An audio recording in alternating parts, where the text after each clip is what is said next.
ஃபுல்லாக பாடி வாங்க மாட்டேன், எங்கே வேணாலும் போய் நிற்பேன். இதுக்காக பதில் சொல்லணும். போட்டோ எங்கே எல்லா பக்கத்து அனுப்புங்க. நான் பாடியை வாங்கவே மாட்டேன். கொண்டு விட்டாங்க, அவ்வளோதான். என் பிள்ளைய கொண்டுட்டாங்க பாருங்க, எல்லாம் பாருங்க, என் பிள்ளைய கொண்டுட்டாங்க.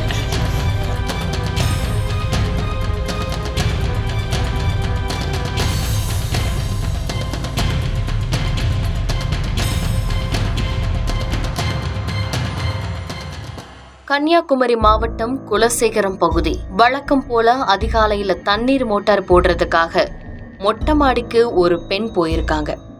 மாடிக்கு போனவங்க கத்தி கதறி இருக்காங்க. மேல போன தன்னுடைய அம்மா கத்துனதை பார்த்து என்னன்னு பார்க்க போன பொண்ணும் கத்தி கதறி இருக்காங்க. அப்படி ஏன் கத்துனாங்கன்னு பார்த்தா, அந்த இளம் பெண்ணோட காதலன் தன்னோட வீட்டு மாடியில தூக்குல தொங்கியபடி சடலமா கிடந்ததை பார்த்து அதிர்ச்சி ஆகியிருக்காங்க. தன்னோட காதலன் இப்படி சடலமா கிடந்ததை பார்த்து அலறிய அந்த பெண் உடனடியா குலசேகரம் காவல் நிலையத்திற்கு தகவல் கொடுத்திருக்காங்க. அந்த தகவலோட அடிப்படையில சம்பவ இடத்திற்கு சடலமாக கிடந்த அந்த இளைஞரின் உடலை கைப்பற்றி பிரேத பரிசோதனைக்கு அனுப்பி வச்சு விசாரணையை தொடங்கியிருக்காங்க.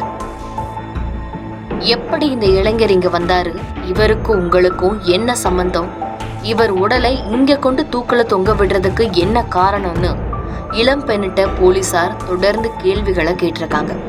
அப்பதான் போலீசாருக்கு பல தகவல் கிடைச்சிருக்கு. கன்னியாகுமரி மாவட்டம் குலசேகரம் காவுவிளை காலனி பகுதியைச் சேர்ந்த தம்பதியினர் துரைசாமி, தனலட்சுமி. இவர்களுக்கு தனுஷ் என்ற மகனும் ஒரு மகளும் உள்ளனர். தனுஷ் பள்ளியில் படித்துக் கொண்டிருந்த போதே ஒரு பகுதியைச் சேர்ந்த பெண்ணுடன் தனுஷிற்கு பழக்கம் ஏற்பட்டுள்ளது.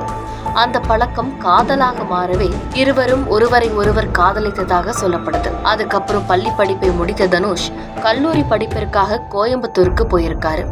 தனுஷோட அப்பா தன்னோட திருச்சியில தங்கி கூலி வேலை பார்த்துட்டு வந்ததுனால தனியா இருந்த தன்னோட அம்மாவையும் கோயம்புத்தூருக்கு அழைத்து சென்று அங்கேயே தனுஷ் செட்டில் ஆகியிருக்காரு. தனுஷ் கோயம்புத்தூருக்கு குடிபெயர்ந்தாலும் தன்னுடைய காதலை தொடர்ந்து வளர்த்துட்டு வந்திருக்காரு. இதற்கிடையில கன்னியாகுமரியில நர்சிங் இளங்கலை படித்த தனுஷோட காதலியான அந்த இளம்பெண் மேல் படிப்புக்காக கோயம்புத்தூர்ல உள்ள ஒரு கல்லூரியில சேர்ந்திருக்காங்க. தன்னுடைய காதலனுக்காக கோயம்புத்தூருக்கு இளம்பெண் சென்ற நிலையில தனுஷும் அந்த இளம்பெண்ணும் தங்களுடைய காதலை வளர்த்துட்டு வந்திருக்காங்க. ஒரு கட்டத்துல இவங்களுடைய காதல் அந்த பெண்ணுடைய வீட்டுக்கு தெரிய வந்திருக்கு. உடனே அந்த பெண்ணை கோயம்புத்தூர்ல இருந்து கன்னியாகுமரிக்கு அழைச்சிட்டு வந்துடுறாங்க. இனிமே அந்த பையன்கிட்ட பேசக்கூடாது, அந்த பையன் வேற மதத்தை சேர்ந்தவன்னு சொல்லி இளம் பெண்ணை அவங்க குடும்பத்தார மிரட்டியிருக்காங்க. அதுக்கப்புறமா தனுஷோட காதலிக்கு வரன் பாக்குறதுல அந்த பெண்ணோட குடும்பம் தீவிரமா இறங்கியிருக்காங்க. இது தன்னுடைய காதலன் தனுஷுக்கு அந்த பெண் சொல்லி இருக்காங்க. இதனால என்ன செய்யறதுன்னு தெரியாம முழிச்ச தனுஷ் தன்னுடைய அப்பா அம்மாவை அழைச்சிட்டு கன்னியாகுமரியில இருக்கிற தன்னுடைய காதலி வீட்டுக்கு போயிருக்காரு. அங்க போய் குடும்பத்தோட பெண் கேட்க சென்ற தனுஷ் மற்றும் அவருடைய பெற்றோரை இளம் பெண்ணோட குடும்பத்தினர் விரட்டி அடித்ததா கூறப்படுது. இருந்தாலும் தன்னோட காதலியை தனுஷ் தொடர்பு கொள்ள தொடர்ந்து முயற்சி பண்ணிட்டு இருந்த நிலையில இளம் பெண்ணோட செல்போனையும் அவங்க குடும்பத்தினர் பறிச்சிட்டாங்க. இப்படி பரபரப்பான சூழ்நிலை நிலவி கொண்டிருந்த நிலையில தான் தனுஷ் தன்னுடைய காதலியோட வீட்டுல மாடியில தூக்குல தொங்கிய நிலையில சடலமா கண்டறியப்பட்டிருக்காரு. இதையடுத்து இளைஞரோட உடலை ஆசாரிப்பள்ளம் அரசு மருத்துவமனைக்கு பிரேத பரிசோதனைக்காக காவல்துறையினர் அனுப்பி வச்ச நிலையில தங்களுடைய மகனோட மரணத்துல சந்தேகம் இருப்பதா பெற்றோர்கள் குற்றம் சாட்டினாங்க.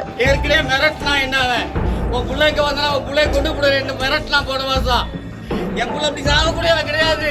எனக்கு கம்ப்யூட்டர் சயின்ஸ் படிச்சவன், அவன் வேலை வாங்கினவன், வேலை செஞ்ச 10 பேருக்கு அறிவு சொல்றவன், 10 பேருக்கு நான் புத்திமதி சொல்றவன். அவன் பொண்ணு கேட்ட அப்படி ஏண்டாடா சாமி, நான் வந்து பொண்ணு கேட்டேன், பொண்ணு தர முடியாது, போகலாம் போங்க வந்தா மறுபடியும் கொண்டு கொடுன்னு அவன் என்கிட்ட சொன்னான். அவங்க அப்பா சொன்னான், இந்த ரெக்கார்டு கேட்டேன், அவன் போட்டா இந்த ரிசல்ட் கொண்டா, ரிசல்ட் கொண்டா.